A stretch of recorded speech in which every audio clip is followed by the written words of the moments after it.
Welcome to FCADC Studio 1900 for another edition of Mike on the Mic. I am Mike Ross, and I, along with our producer, David Mackley, a.k.a. Bosco, interview local movers, shakers, and policymakers about issues that matter to all of us, or at least most of us. Nothing is off limits. And today, we're going to have with us one of my favorite people, Megan Shreve, who is the CEO of the South Central Community Action Program, locally known as SCCAP. But before we get to SCCAP, I got to go through the rest of this. Yes, you do. Okay. I'm looking forward to today's edition. But before we meet today's guests, I'm pleased to announce we have one sponsor. Yes. Okay. Still. By the way, we got to get more sponsors for this. You know that? If you're out there listening, you say, what could I be doing with my money? Because I got too much of it. You should sponsor that Mike on the Mic. Okay? But we are going to thank Jeb Keller and his team at Blue Ridge Risk Partners. So, Bosco, when you think of insurance, who do you think about? I think of Jeb Keller at Blue Ridge Risk Partners. You know why? Because from Captive Insurance. And he's a sponsor. And alternative risk solutions for your business, to health insurance for your family. Blue Ridge Risk Partners offers the product, expertise, and services of a top 10 insurance agency right here in Franklin County. Right here, top 10. That's like saying, Yeah. there are 50 of us out there, we're one of them. Yeah. Okay? But he's a friend of the podcast. He is, for now. Jeb is always happy to take your call. And for those that may be wondering, we at FCADC have been insured by Blue Ridge Risk Partners for all facets of our insurance, and they really are good people to work with. And they have been our carrier, or their predecessors have been our carriers for the last 40 years. So we are very happy to have Blue Ridge Risk Partners as our sponsors.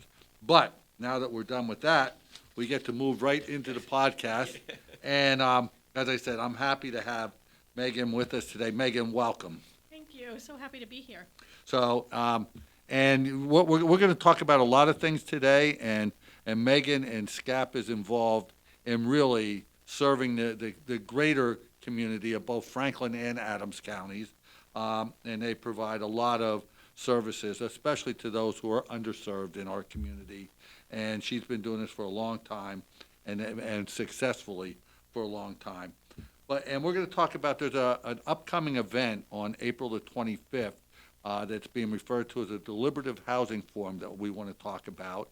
And Megan's going to give details because housing is such a critical need in our community on essentially every level, but especially for those who are entering the workforce in different ways or trying to grow their careers. We simply don't have enough housing to support the need. But before we get to that, tell us a little bit about SCCAP and what is SCCAP, what's its mission, and essentially what are some of the programs that you administer? Sure. So South Central Community Action Programs, we say SCCAP because that's such a mouthful, but it's one of 1,000 community action agencies across the United States. So people don't know that. They think of United Way as having lots of offices, but community action is the same. It was part of being born out of the war on poverty. The community action agencies were born in that legislation. And the commissioners appointed an agency, or built one in our case, in the early 1960s. So 1964, 65 is when that happened. So we've been in existence for a long time. That's great. Wow. Yeah, I know. I didn't realize that. 60 years. Yeah, 61 years. Yes, Yeah, it's a crazy thing. It really is. It's about our age, right? Yeah. I only wish, yeah, but so yes, but anyway, but I didn't realize it was been in existence that long. Yeah, and it's what's unique about community action. We receive community services block grant funds, not a lot of money. It's less than 5% of our budget, but it requires you to do a needs assessment and then to adapt your programming to what meets the needs of your community. So, it's discretionary in that it's really designed to work at the local level, which is fantastic. It's been really helpful as we've planned and adapted the work, certainly as I've been the CEO here. And we have lots of programs. So very traditional anti-poverty work. So we have food pantries and homeless shelters.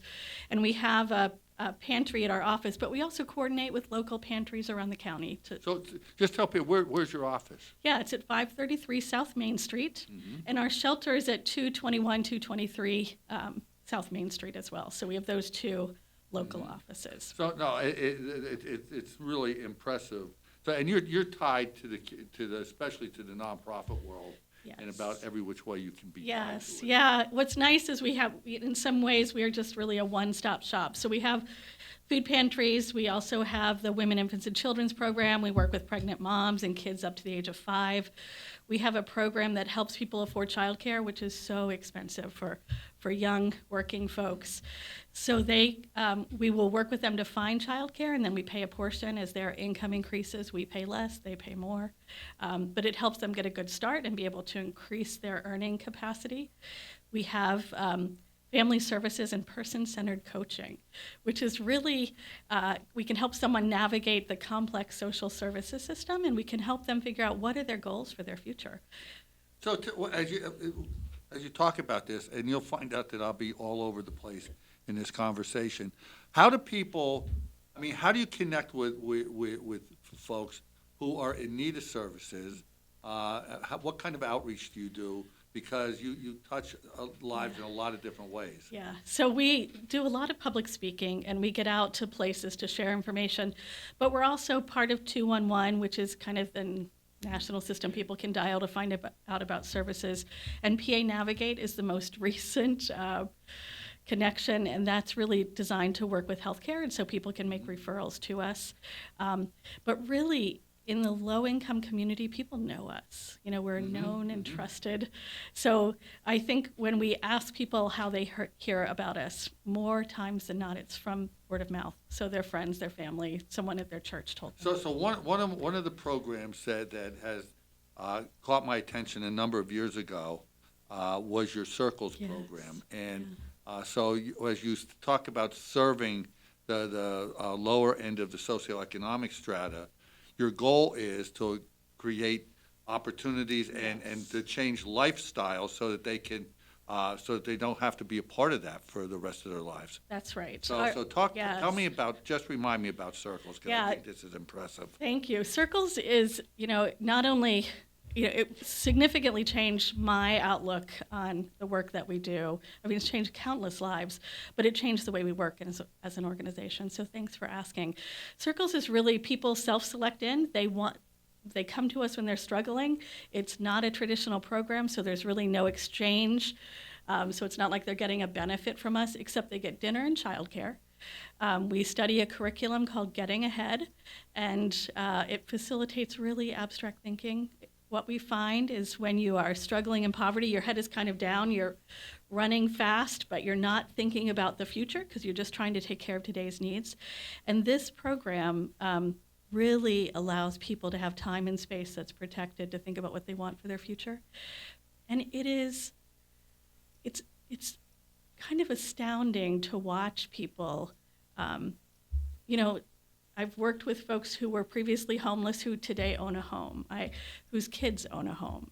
I've worked with folks who had dropped out of school and now have a PhD. Mm-hmm. You see people, you see their potential, like you can see it when you're having these discussions, but people frequently don't even know their own capabilities. Like life has been hard and they've been struggling and they're doing the best they can and they don't know what they want and they don't know how to get out. And just that interaction just makes such a significant change. The fact that they make the commitment, when they start to make the commitment to show up, and every week, that really has to, that they have they the want potential it. Yes. and they want to achieve it is. the goal. It's pretty amazing. I still facilitate Circles. So, I'm the CEO. I wouldn't have to lead one of those groups, but I love it. And it really helped us better understand the barriers that families were bumping into. And some of our solutions were actually born from that work. Like we found that families lost access. So, they take a second job or they get an increase in income and they lost SNAP benefits and lost access to food pantries. But if you can't feed your babies, Like, how hard do you keep pushing if you can't feed your babies? And so, gentlemen, we were sharing stories, families were sharing stories, and he started the Gleaning Initiative, which is where we go out after the harvest and you get produce that remains and you bring it in, and we distribute it all across our counties. Last year, almost 600,000 pounds of produce that would have gone to waste. Wow. So, you start to find that there are ways that you can fill the gap to create a better path out of poverty. And so when I say that circles change me, certainly, I know for sure now that people are far more than what brought them in our office. Like they know their life better than I do. And so helping them get in touch and look for solutions that will work for them really just supports them on their journey. And then it helped us as an organization because we would think bigger. We really now operate both at the micro level with individual families and individual programs, but also at the macro level. So what are the system level issues that keep people stuck, and how do we look for solutions that can help larger numbers of people kind of move out of the instability of poverty? We're all better.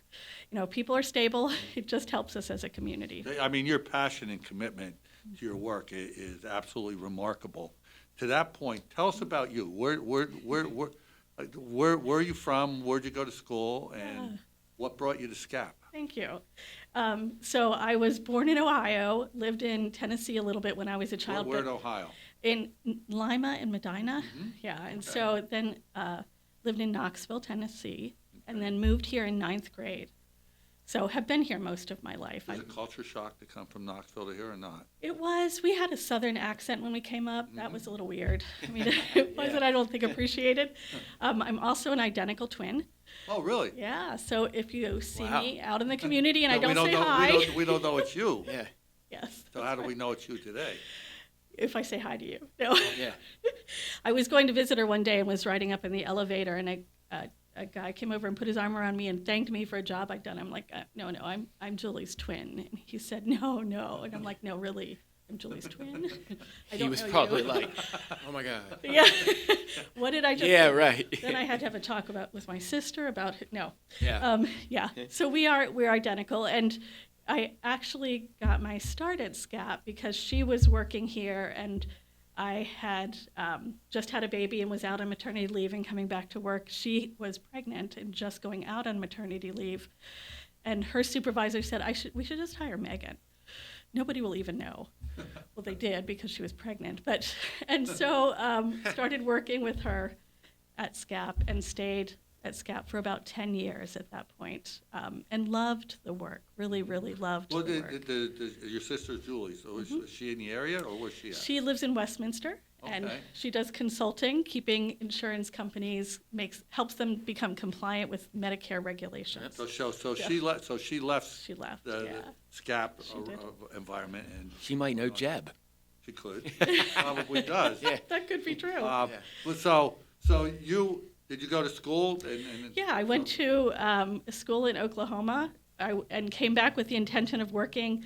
I went to school and studied early childhood education and Okay. family development, and worked But you in would a have been child good care at that. center. I mean, you Yeah, were good at and I loved that work. That's what really got me interested in the work that I do today. I worked with kids in a low-income child care center, and just working with children, you realize the impact you have on people. Mhm. You can love and nurture someone and help them see their best selves. And that was what was so life-changing for me. And it really made me want to work with folks. I worked with teens when I came back, and then worked in childcare, directed an early childhood program for SCCAP in Adams County, and then headed their early learning resource center, which does subsidized childcare, and worked on preschool, kind of ready to learn across 3 counties. And then went to work for Deloitte and took a really different What? jump. I know. What? So what were you? So you went to Deloitte to do what?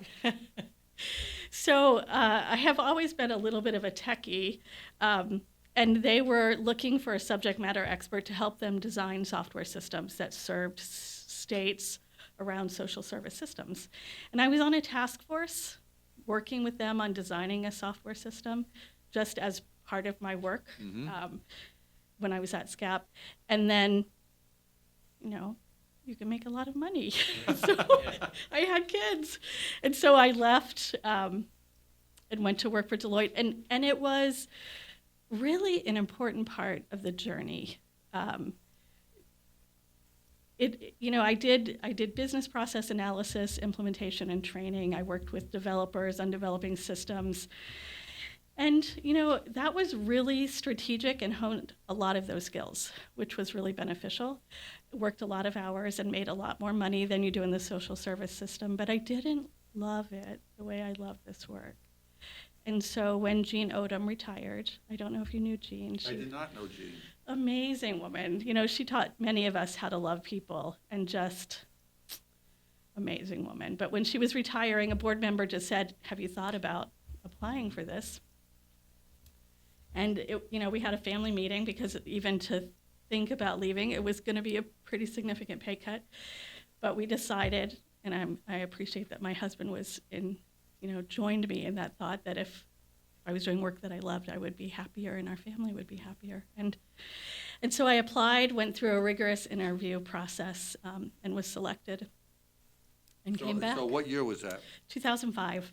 So you've been at SCCAP for 21st year. Yeah, it'll be 21 years next month. So congratulations, Thank by you. the way. Thank you. And hopefully it'll be, I don't know if I can say it'll be another 21, you Ugh, might not want yeah. that, but we're glad that you are here. Thank you. So what are the changes that you've seen over the last 20 years in terms of the role of SCCAP? You've obviously went through a lot of the programs that you oversee, but how has it changed? How has it grown? Yeah. And how many employees and so on do you have? Yeah, so we have 106 employees. So Wow. we're, larger than what people expect. Mm-hmm. We work across Adams and Franklin counties. We have 4. So is it 106 combined? Combined, yeah. Between how many of those would be in Franklin, or are they pretty evenly split? It's pretty evenly split. We have a couple folks up in Dauphin County as well. So we do weatherization in Dauphin, Cumberland, York, Adams, and Franklin. Mm-hmm. And then most of our programs are centered in Adams and Franklin. But it's Okay. pretty evenly split. Okay. And I spend about half my time. It would be nice if it was 2 even days, but it's really around meetings, because, meetings are what we do. We've grown a lot from a technology perspective. Like I told you earlier when we were talking, we only had internal email when I first started. I don't know who was the brilliant person that allowed them to be able to send external email but not receive it back. It was a mess. So we were able to, again, I like technology, so able to develop that for the agency. And now, of course, everything is cloud-based. And it doesn't matter which side people are working on. If we have an influx in folks, we can serve them across counties, which is great. I think that, needs have always been substantial. I think for us, when we started doing circles, and that was in 2007, so it's been a long time. We've learned a lot through that program. But it helped us really think about taking what we learned from the families we serve and then pushing that into macro level work. And so, the Gleaning Initiative, and then working on some policy solutions. In fact, one of our circle leaders has been on NPR's All Things Considered, sharing her story, and was able to testify in front of the Pennsylvania State Congress. And there was a bill that established an increase in the federal poverty income guidelines to 300% for child care subsidy, which is significant. People, lose benefits before they can afford them, and having that move to 300% was significant. And her testimony, from our little communities, helped make that change. Can I just ask, would her initials be RP? No, but Okay. she is another. Yes, okay. Because she is just an Amazing, amazing right? person. And I am going to share, because I've known Michelle Plummer for a long time. And her life story is absolutely incredible. Brilliant. From poverty to PhD. Exactly. But the SCCAP programs were absolutely instrumental in her journey through life, and the success that she's enjoyed. You can take direct credit for having. It's so facilitated amazing that. because, first Rochelle serves on my board. She is amazing, really just so brilliant, and has always been that brilliant. Do you know what I mean? Like we as a community would have missed out on so much. Like, she's so incredibly talented and gifted. I met with her last week because there's some kind of organizational strategy work that we're doing, and she's teaching me. Like, it's just so. And she has a PhD in that now. She does, exactly. Oh, yes. It's amazing when you see that kind of change, and that's the potential that people have. And so our job has to be to work to pull it out and then to kind of create systems that support people in that journey. No, that's absolutely wonderful, and to hear that story is just great. How is I mean, especially Franklin County, Chambersburg in particular, Waynesboro to a large extent, but how have the demographics and the population, both in Franklin and Adams County, how has it changed over the last 20 years? Yeah. And the need for yeah, services. Yeah. So it's interesting because we're both growing counties, right? And both Chambersburg and Gettysburg would be the county seats as well. Yes, exactly. Yeah, and great places to live. I mean, people want to move here. We are beautiful communities, centrally located. We are a retirement-friendly state. So we've seen this increase in population in both Adams and Franklin counties, significantly aging. So I think we've seen a 38% increase in seniors, 65 and above, in our community. And we're seeing in both counties this, folks are leaving the county in their prime working years. So 35 to 54-year-olds are leaving, families with children are leaving, which is a quandary for us. So trying to work on figuring out what's going on, what's contributing to that, really kind of pushed us in some of this work. We've been hearing from employers that they can't always find enough employees. We know people are leaving the county for work.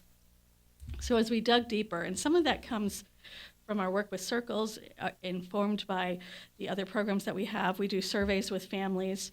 And when we ask them what the biggest contributor to poverty is now, they say the cost of living in our county.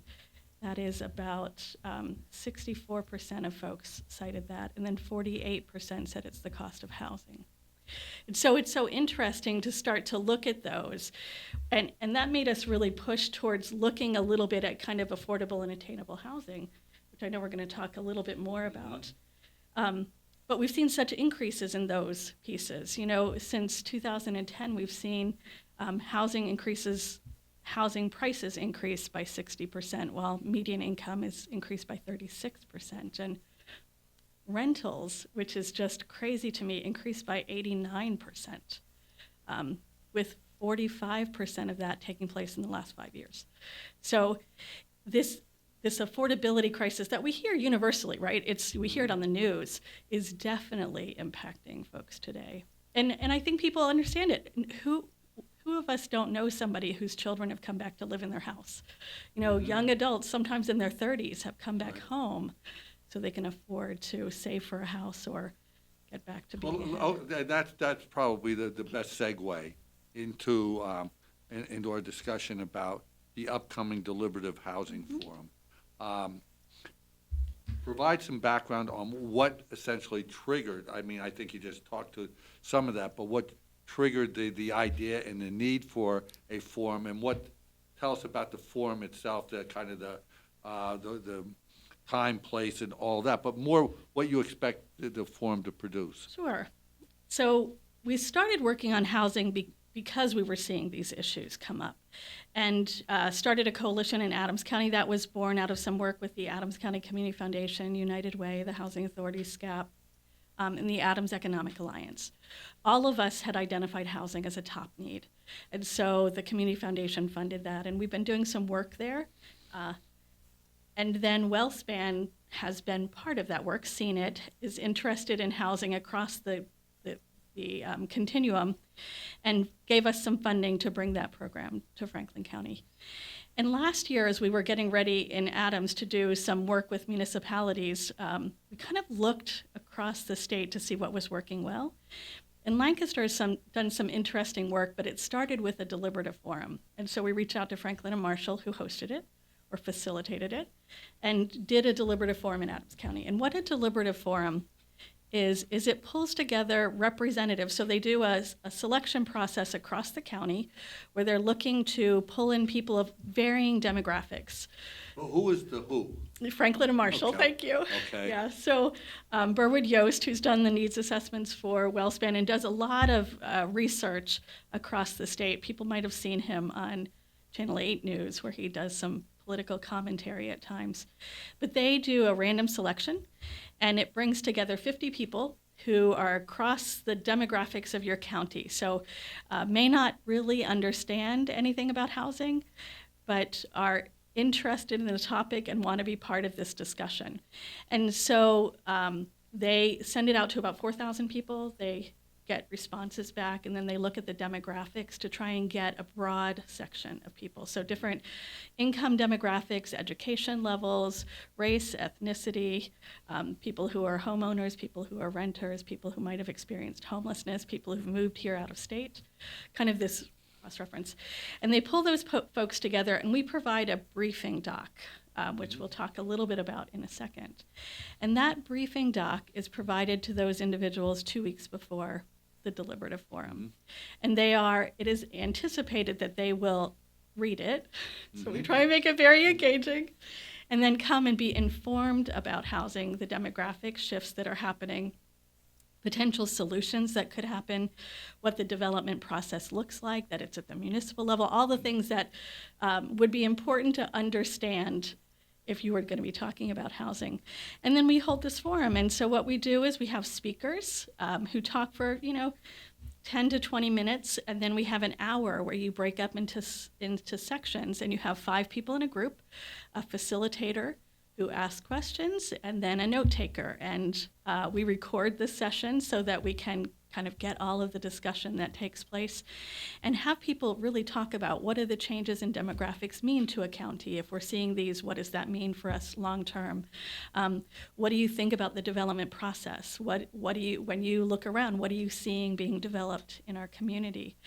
And what about affordable or attainable housing? And I say affordable and attainable because when we say affordable housing, people only think of Section 8 or housing choice vouchers, which are really important.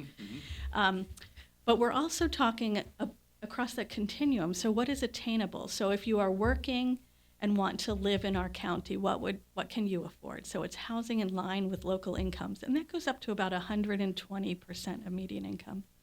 And so we talk about that. What does it take to develop affordable or attainable housing? Because, it's not as lucrative as what we see being developed. And then we talk about potential solutions. And really the facilitator is asking about those questions. They are defined for us, and asking why people believe what they do. And it was really amazing. We had heard that that the process was really good. But people loved it. Like, they give up a whole Saturday to come and join us for this. But we had people tell us, we need to do more of this, talking to one another. If you have different opinions, but being able to talk through, being able to reach, we don't require consensus by any means, but being able to reach consensus on what solutions you think would be good for our community. Do we think that it's important to have walkable spaces? Would you, we were...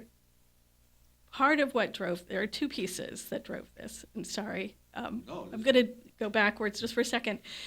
There are 2 things that for us is trying to understand, what does our community want? Because you can't push these kind of solutions in, right? They have to be pulled in. Right. So there has to be interest in them. So, we have real curiosity around, what do people want? You have to balance, our agriculture, our historical nature, the beauty of our community with what we need from a housing perspective. And then what helps people understand the complexities involved and willing to say, yes, this could go in my backyard. Because it's easy to say, yes, we need more attainable housing over there. Mm-hmm.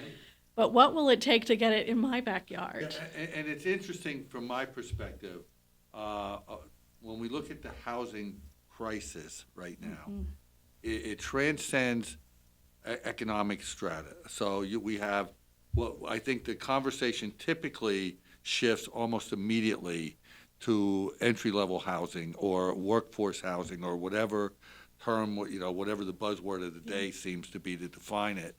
But then, but in terms from an employer standpoint, and looking at from economic development and workforce development, I mean, if you're bringing in folks who are, who went to Deloitte and Right, said, we're right. making more money, and we're looking at a different housing than those folks, and That's then right. you bring in, high-end executives, be it physicians or whatever, and they're saying, we're looking at, at even a higher level, and there's a shortage at every level, right.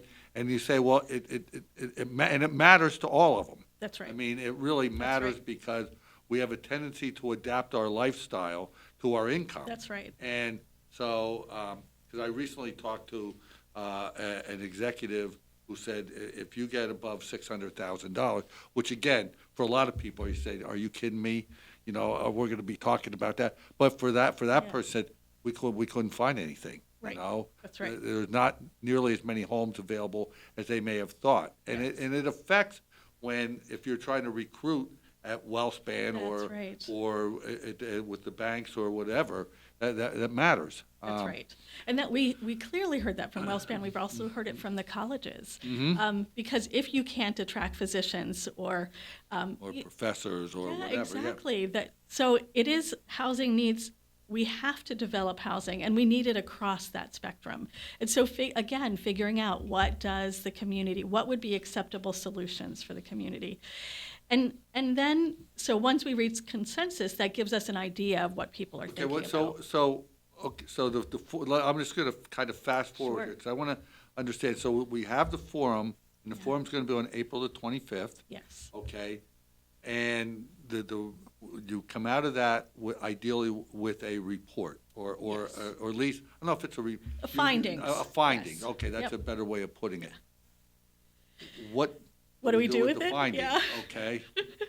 So it helps inform our work. So in Adams County, we've been doing this program since 2018. So we've been working on housing solutions over there for quite a while, and just did the forum last year and learned so much, especially to work with our municipalities. And so in Franklin County, we're able to kind of launch a coalition with this. So we can start having these findings, what people thought were both persuasive and helpful in the briefing doc, what data is important to our community about this, and then what solutions were of interest to people. So we can start at least developing, having discussions around those. We just held a municipal forum in Adams County and would look to do that in the future in Franklin County. And again, we are not housing experts. We are certainly not economic development experts. We are really just convening folks to talk about these issues and figure out how do we as a community move forward in a way that helps keep our community viable. So when you have your findings, would you? One of the areas where I would envision is that you would do a report maybe to the Council of Governments. Yes. So you can That's go right. in and where you have the municipalities and school districts all represented, That's right. that you could share with them the findings or make those findings available then That's right. ideally to all of them. Yes, we are, in Adams County, we are an unofficial member of the Council Okay. of Governments. We present on a monthly, share information on a monthly basis, but they had us do a presentation. And then we did the municipal meeting, and we'll probably do another one. Are interested if municipalities wanted to do deliberative forums in their own communities so they could better understand what does their community feel would be good housing opportunities. Because as they look at changing zoning or land use, that information is helpful. Nobody wants to work on an economic development or a housing project, be 10 years into the project, and the public hears more about it and suddenly everybody is outraged. Right? They don't know that it's been going on, and so trying to get a better understanding of what a community wants, so that we can design zoning, land use, and then try and incentivize developers where we need to, or to bring them to the table for those pieces is what the hope is. Well, I think it's going to be an interesting experience for those participating, and I have I in the context, full disclosure, I will be part of that forum. Thank you for agreeing. To talk about the economic development and the relationship to housing, and the like. But I think that I commend your efforts for taking the lead and bringing folks together on this. And by the way, just as it hit me, we're talking about the Council of Governments, I would also, and I will advocate that we get you on the agenda for the Association of Township Officials. They have a semi-annual gathering in the spring and in the fall, but all to maybe get you on that Yeah. agenda to be able to As talk a to speaker, all of them. Yeah. keynote or something, yeah. Yeah, I would love that.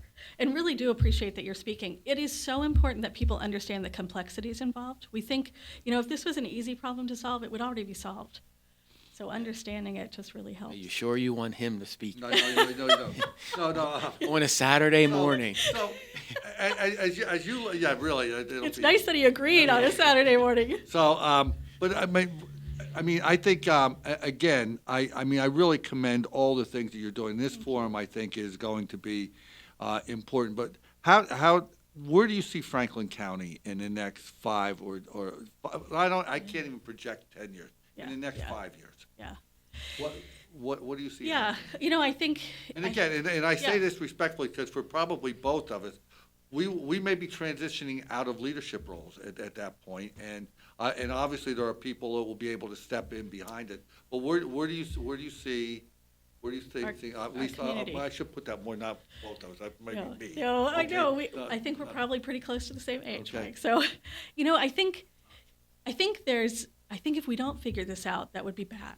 Like, I think, we can't afford to lose people in the service industry work when we're getting more seniors. Like, it is not sustainable. But this is such a great community. And I really, just like I believe that families have the answers inside them, I believe the community is the same. And I think when you create opportunities, when you can share information, create opportunities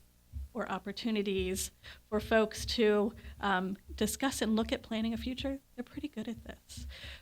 So I'm really hopeful. I have loved working in Adams and Franklin counties, like caring communities that really want to take care of their neighbors, super smart.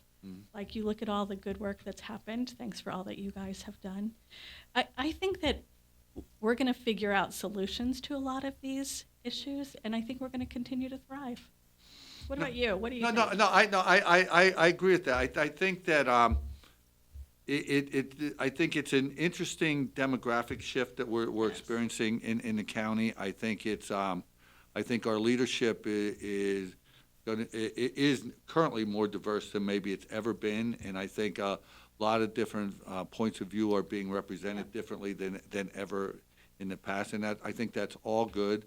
But I think that but it's hard for me to project where we're going to go, or what I think you're the technology guru, and I'm not. But we see the rise of AI in our daily lives and how that's shaping things, both educationally, in housing, and every facet of our lives.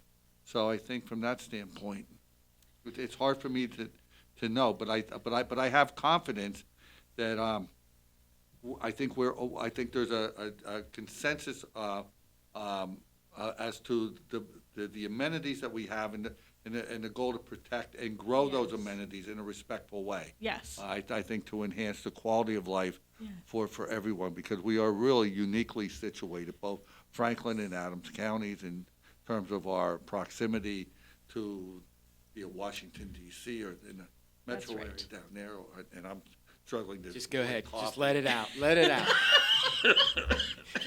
So, You look like you're getting verklempt. but These are big issues. Yeah. but yeah, and it takes my breath away. Yeah. I think that that's an important part of who we are. Yes. And I think that I think there's a goal to try to protect all of that. Yes. And I think we have good leadership across the board. I look at it from the perspective right now, educationally, I think our school districts the leadership there is as good as it's ever been, at least in my 40 years here. And I'm encouraged by that. And I think our municipal leadership is strong, I think, at the county level as well. So, but I think the work that you do, and I think you've instilled a culture at SCCAP that, passion and commitment that you exhibit every day is, I think, permeates through the entire organization. I have great And, staff, yeah. We are fortunate. You really are. And some of the other partners that you work with, I mean, we had Karen Johnson in here from Healthy Community Partnership. And, and the work that they do and the work that Amy Hicks does at United That's Way, right. and others, the work that Wellspan does in Keystone and the like, it's really pretty remarkable. And very collaborative. That's the great thing. It is. Everybody, to your point, everybody's rowing in the same direction. That's right. And which I think makes it work. Exactly and right. And not everyone has that. Like, we can't take that for granted because some places it's very competitive. We really do work together here. Exactly. And it's not who can get credit for it. That's right. We all see it as. That's right. It's our community. We want it to be We're trying good. to make it better Yeah. than we found it. That's right. So That's right. That's all good. That's right. So I'm looking up here, and we're almost an hour into We it. go. We're always an hour on But, all of them. Megan, I want to thank you for coming in today. And again, I want to make sure, and this is we've said it a lot, but I do respect and thank you for the work that you've done, that you continue to do. I'm looking forward to the Deliberative Housing Forum, and I just appreciate the relationship we've had over the years. Yeah, so grateful. Yeah, I really appreciate it. It was an honor to be here. If people want to know more, Home in Franklin County. .org is where they can see some more about housing. And if somebody wants to reach out to SCCAP and say that I want to be a volunteer or for SCCAP, what do they have to do? Certainly. If you go to scap.org, there's a part where you can see volunteers. My email is mshreve, so mshreve @scap, SCCAP.org. Email me. No, that would be great. And again, and I'll see, we're going to end, but now I'm going to keep talking. Because I think that like just some of the food programs that you've had, that's been remarkable in how you've changed lives in the shelters and so on. Thank you. The gleaning program. The gleaning program is it's it's impressive because I'd never heard of the concept before until about 3 years ago. My father-in-law says, "You want to go gleaning for apples?" And I'm like, "I have no idea what you're talking about." And they live in Quincy, so the orchards all around down there. And we went to the orchard, and they had a flat fee, and it was you can get as many apples off the ground as you can literally take for this one. And I actually made the comment, like, this doesn't seem right. Like, I just gave you $15 and I'm walking out with like 6 5-gallon buckets of apples. Now, some of the stuff, obviously, if it's been laying, it's Right. blighted or not, for human consumption. But I found apples that were like they had just fallen. Yeah, Right? I'm That's like, it. yeah. So That's what makes it such a great solution. Like farmers, they'll call us. Maybe they have 2 acres of peas that they're not going to harvest because it's just not, financially beneficial anymore. We could take our volunteers out and harvest it like that. They are happy for us to take it and get it into the hands of families because they worked really hard. right, to plant. and it's not wasting. Yeah, exactly. And for some of those seniors that have moved in here, those volunteer opportunities. Yes. really take advantage Yes. of them. Yeah. Yes, that's right. Yeah. So that's great. Again, Thanks Megan, again. we'll talk all day. So thank you for Appreciate it. being here today. And that concludes another episode of Mike on the Mic. I want to thank Megan Shreve and our sponsor, Blue Ridge Risk Partners. It's our sponsors that make this podcast possible. It would be a whole lot better if we have more of you. If you or your business would like to be a sponsor, please reach out to our office at 717-263-8282 or contact our producer, Bosco, at david@fcadc.com.